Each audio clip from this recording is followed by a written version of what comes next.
नमस्कार छात्रों, आज मैं आपको कक्षा 8वीं विषय हिंदी, इस विषय हिंदी में तीसरा जो पाठ है उसका नाम है नाखून क्यों बढ़ते हैं। अब इसके रचनाकार हजारी प्रसाद द्विवेदी जी हैं। ये जो पाठ है, यह पाठ इस पाठ का विधा का जो प्रकार है वैचारिक निबंध है।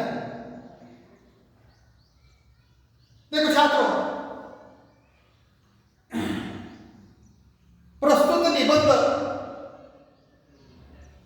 आचार्य हजारी प्रसाद द्विवेदी द्वारा लिखा गया एक बहुचर्चित विचारात्मक निबंध है।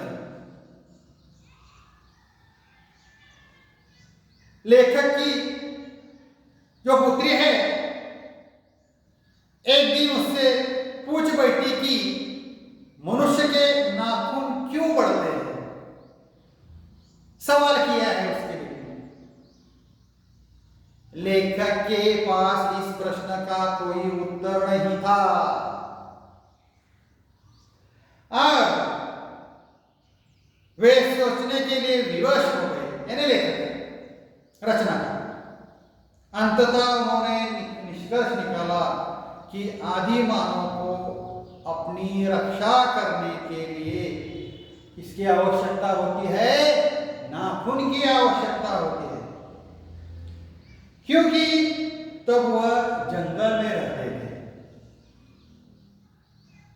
तो छात्रों, अर्थात नाखून पशुता का और बुराई का प्रतीक है। ये जो अपने नाखून है वह पशुता और बुराई का प्रतीक है। आज मानव सभ्यता ने बहुत विकास किया है। अब हम नाखून काटते रहते हैं और उसी प्रकार हमें जो बुरी आदतों और बुरे भावों को भी त्याग करना चाहिए। हमारे मन में जो बुरी आदतें हैं, जो बुरी भावों को हमें क्या करना चाहिए? त्याग करना चाहिए। ऐसा अनमोल संदेश उन्होंने इस प्रस्तुत निबंध में दिया है।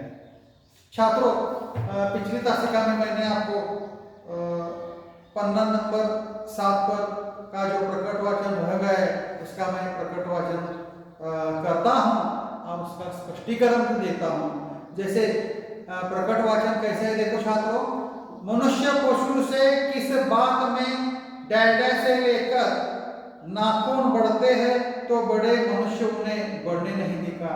यहाँ तक मैं प्रकट वाचन करते समय उसका मैं स्पष्टीकरण भी दे दूंगा। तो छात्रों, इस आपके पास किताब रहना जरूरी है, ध्यान दीजिए। मनुष्य पशु से किस बात में भिन्न है? देखो छात्रों, मनुष्य और पशु, इसमें भिन्नता हमें दिखाई देती है। उसमें संयम है, दूसरे के सुख दुख के प्रति समवेदना है, श्रद्धा है, तप है,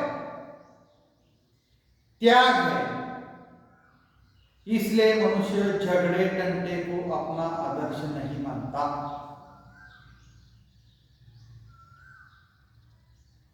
गुस्से में आकर चढ़ दौड़ने वाला अविवेकी को बुरा समझते हैं। देखो, जब आदमी को गुस्सा आ जाता है तो सामने वाले को तकलीफ हो जाती है और खुद को भी तकलीफ हो जाती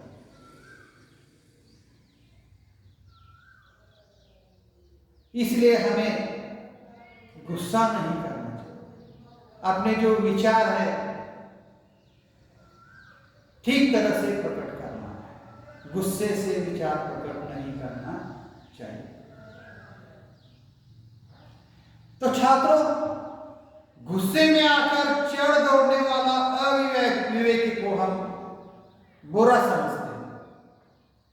वचन, मन एवं शरीर से किए गए असत्याचरण, सत्य और असत्य, असत्याचरण को गलत मानता है। ऐसा कोई दिन आ सकता है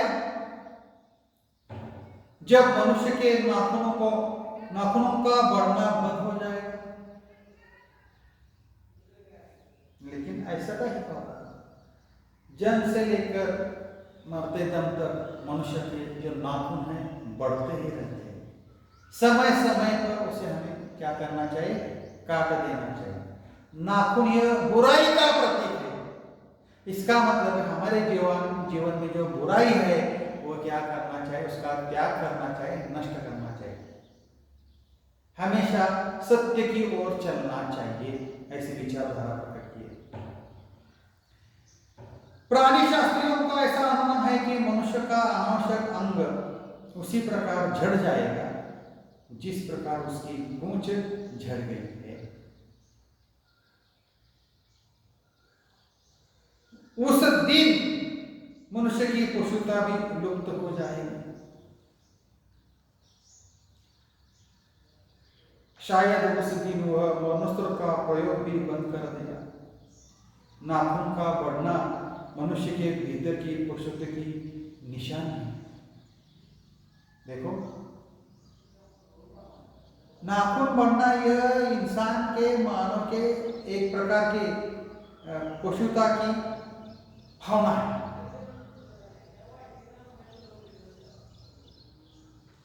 शायद उस दिन वो मनुष्य का प्रयोग भी बंद कर देगा। नाखून बढ़ना मनुष्य के भीतर की पशुता की निशानी है और उसे नहीं बढ़ने देना मनुष्य की अपनी इच्छा है।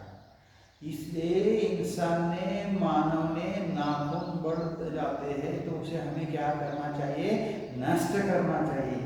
यह नष्ट करने की प्रवृत्ति ही आदमी की आदर्श प्रवृत्ति है, अपना आदर्श है। मनुष्य में जो घृणा है,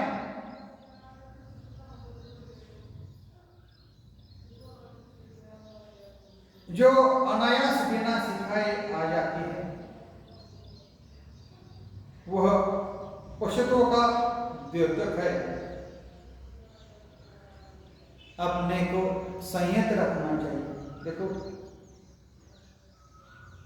यहाँ उन्होंने विचारधारा प्रकट की है कि इंसान या अथवा मानव हमेशा हमें संयम रखना चाहिए। दूसरे के मनोभावों का आदर करना मनुष्य का स्वधर्म है। इस संसार में जो मानव है, जो लोग हैं, उनके मनोभावों का आदर करना मनुष्य का स्वधर्म है। बच्चे यह जानना जाने तो अच्छा हो कि अभ्यास और तप से प्राप्त वस्तुएं मनुष्य की महिमा को सूचित करती है। मनुष्य की चरितार्थता प्रेम में है। प्रेम से सब कुछ हम छात्र हासिल कर सकते हैं, लेकिन गुस्से से कुछ नहीं हासिल कर सकते। मैत्री में, त्याग में है। अपने को, सबको मंगल के लिए निश्शेष भाव से, निश्शेष यानी सब कुछ समाप्त हो जाता है, उसे हम निश्शेष कहते हैं। सबके मंगल के लिए निश्शेष भाव से देने में। नाखून का बढ़ना मनुष्य की उस अंध सहजात वृत्ति का परिणाम है जो उसके जीवन में सफलता ले आना चाहती है।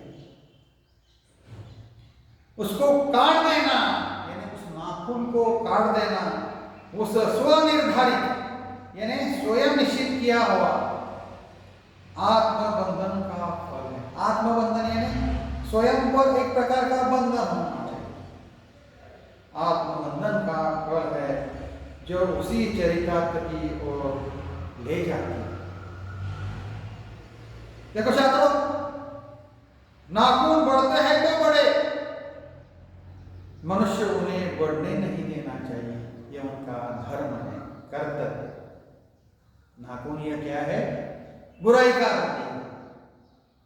समय समय पर नाखून को काट देना चाहिए। देखो छात्रों, आज मैं इस पाठ का प्रकट वाचन किया है, इसके साथ साथ स्पष्टीकरण भी दिया है। तो छात्रों, इस पाठ में आए हुए जो प्रश्न है उस प्रश्न के उत्तर आप काफी में लिखिए। और यहाँ मैं ठहरता हूँ। धन्यवाद।